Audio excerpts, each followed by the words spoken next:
হরি ওম জয়গুরু।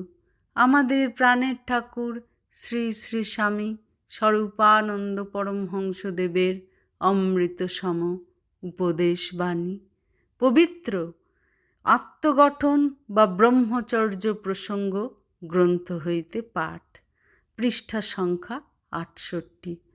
ব্যায়ামের উপযোগিতা। ব্রহ্মচর্য রক্ষার্থীর পক্ষে দৈহিক ব্যায়াম একান্তই প্রয়োজন। ইহাতে দেহে দৃঢ়তা ও বলবত্তা বর্ধিত হয়, অঙ্গ প্রত্যঙ্গ সুঠাম সুগঠিত হয়, কান্তি পুষ্টি উপচিত, আলস্য অপনীত এবং অগ্নি প্রদীপিত হয়। ব্যায়ামে দেহ লঘু, স্বচ্ছন্দ গতি ও জড়তা বর্জিত হয়। সর্বাঙ্গিক ব্যায়ামের ফলে বায়ু, পিত্ত, কফ সাম্যাবস্থায় অবস্থান করিয়া মনকে প্রশান্ত, প্রফুল্ল ও প্রয়াসপটু এবং মস্তিষ্ককে স্নিগ্ধ ও গুরুতর কষ্টসাধ্য শ্রমেও অকাতর রাখে।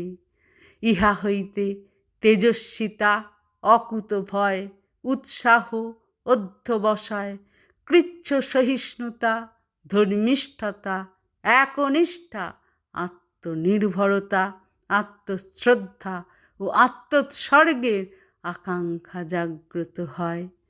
মোট কথা, ব্যায়াম হইতে মানবোচিত যাবতীয় গুণাবলী সঞ্জাত হইয়া থাকে। বিশেষ কথা এই যে ইহাতে কাম দমনের ক্ষমতা অত্যন্ত বর্ধিত হয় এবং দেহ মনের উত্তেজকতার উপরে ব্যায়ামাভ্যাসীর অসাধারণ কর্তৃত্ব প্রতিষ্ঠিত হয়।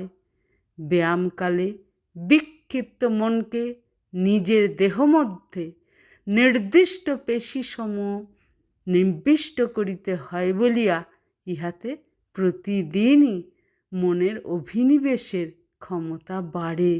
সুতরাং সদ্বিষয়ে মনকে অধিককাল নিযুক্ত রাখা বা অসৎ বিষয় হইতে মনকে আকর্ষণ না করিয়া আনার সামর্থ্য সহজেই ব্যায়ামশীলের মধ্যে সঞ্চিত হয়।